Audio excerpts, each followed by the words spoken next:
Alo, chào Vinh, xin chào các bạn. Hôm nay thì mình chia sẻ bánh khoai tây nướng chảo nha. Nhưng thịt củ nè, bánh khoai tây giòn, thơm phức, bổ dưỡng luôn. Thì đừng có bỏ qua cái món bánh ngon này cho cả nhà thưởng thức. Đơn giản, nhanh gọn, không có cần dùng đến lò nướng. Thì bây giờ mời các bạn mình cùng vào bếp thực hiện luôn nha. Đầu tiên là mình có đây 2 củ khoai tây. Khoai tây này thì các bạn luộc chín sẵn đi. 2 củ này là khoảng nửa ký. Khoai tây giúp cho cái bột của mình nó xốp giòn ngon, nó hơi trơn chút xíu. Các bạn luộc xong còn nóng nóng thì mình tán nó dễ hơn là nguội, để nguội thì nó sẽ hơi cứng á, tán thật là mịn luôn. Khoai tây tán xong rồi nè, trong bột này là mình không có dùng men, cũng không có cần dùng bột nở, cho nên là kết hợp khoai tây. Mình thêm vào trong này 2 chén bột mì đa dụng là 300g, dùng loại nào cũng được.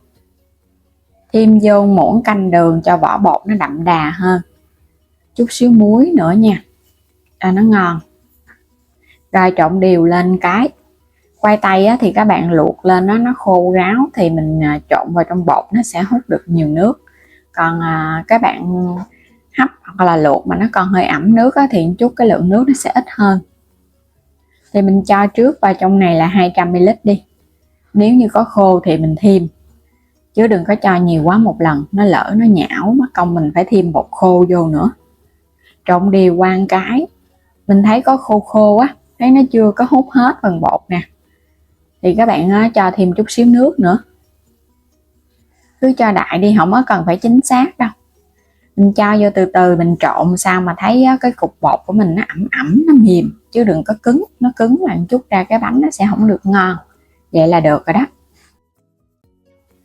Phần nhân thì mình có đây một củ hành tây nha, sắc mỏng mỏng, rồi các bạn sẽ sắc hạt lựu lại cho nó đều, thì mình để qua một bên trước.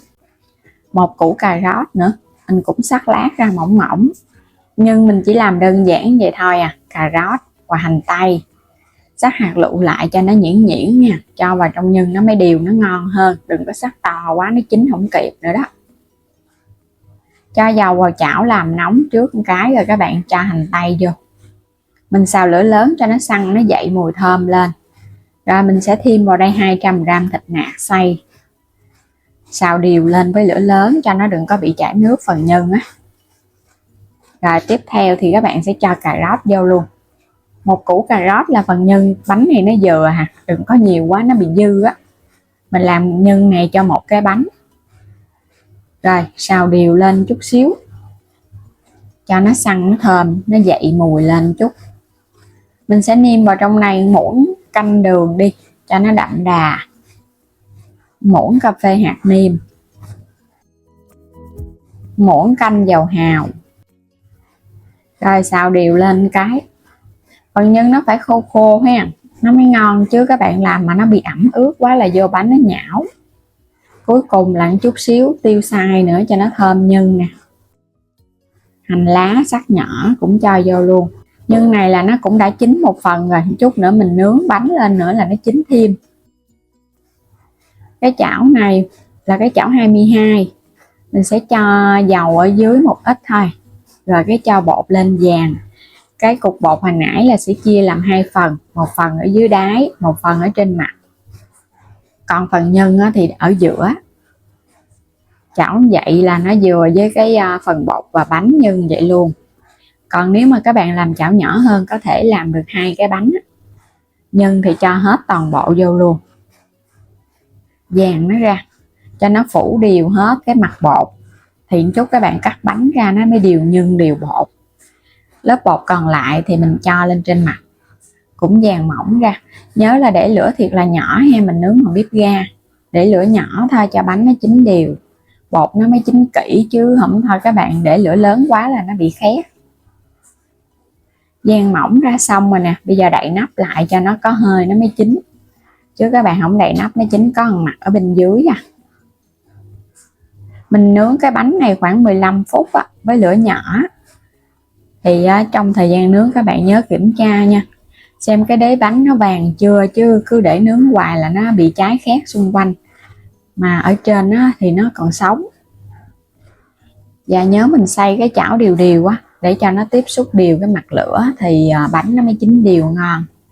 Nó vàng đều cái đế bánh á, thì các bạn hãy úp nó ra. Còn nếu nó chưa vàng á, thì mình nướng thêm chút nữa nha, cho nó vàng thì nó mới ngon. Úp lên, mình sẽ nướng thêm một mặt ở trên nữa, phải nướng đều hai mặt nó mới ngon. Cái mặt ở dưới này á, là mình có dầu rồi nên là cái mặt ở trên úp xuống không có cần phải thêm dầu đâu, cứ nướng tiếp tục khoảng 10 phút nữa là nó chín ngon đều à. Nó phải vàng vậy nó mới thơm và nó giòn bánh nha, chứ nó trắng mà nó không thơm đâu. Bánh nướng hai mặt mà nó vàng ngon rồi á, thì mình tắt bếp mình lấy ra. Vậy là xong rồi đó. Một ổ bánh khoai tây nhưng thịt củ, giòn thơm, bổ dưỡng, đơn giản chỉ với cái chảo chống dính ngay tại nhà, không có cần dùng lò nướng. Còn ngoài ra các bạn dùng lò nướng cũng được nha, mình cho vô cái khuôn 22 thì các bạn nướng 180 độ khoảng nửa tiếng á. Lửa trên dưới thì bánh nó mới chín đều.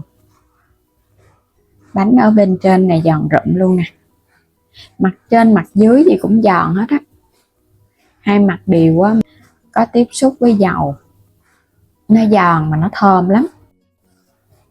Nướng chảo cũng không thua nướng lò đâu. Cắt bánh ở bên trong thì nó xốp mềm nè, ở bên ngoài á, thì nó giòn giòn thơm lắm.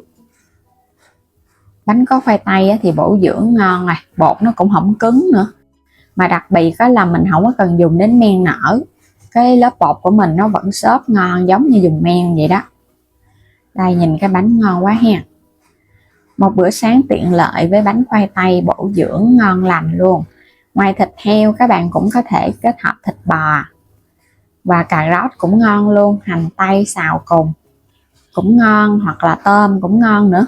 Nhưng thì tùy ý à, thịt heo, thịt gà hoặc là tôm hoặc là thịt bò, đặc biệt là cái lớp bột nó ngon thì cái phần nhân á, mình kết hợp nhân loại nào cũng ngon hết. Đơn giản nha, bỏ ra ít phút là các bạn đã có bánh ngon thưởng thức rồi. Ngon lắm, bột giòn giòn thơm thơm, nhân thì đậm đà ngọt ngọt, có khoai tây á, thì nó bùi bùi, thêm cà rốt ở bên trong nữa nên là nhân ăn nó không có bị ngán, ăn nó càng ngon. Còn ngon hơn cả các bạn làm pizza nữa, đơn giản nhanh gọn ha, không có tốn nhiều thời gian, cũng không cầu kỳ, ai cũng sẽ làm được ngay tại nhà thưởng thức luôn. Thì bây giờ cảm ơn các bạn đã luôn theo dõi ủng hộ kênh. Nếu chưa đăng ký thì vui lòng đăng ký ủng hộ kênh Alo Trà Vinh và Alo Trà Vinh 2 của mình nha. Và mời các bạn bấm vào góc trái video xem sản phẩm, hoặc là bấm vào ảnh kênh chuyển đến cửa hàng lựa chọn nhiều sản phẩm mua ủng hộ mình nha. Xin chào tạm biệt, hẹn gặp lại các bạn ở những video tiếp theo.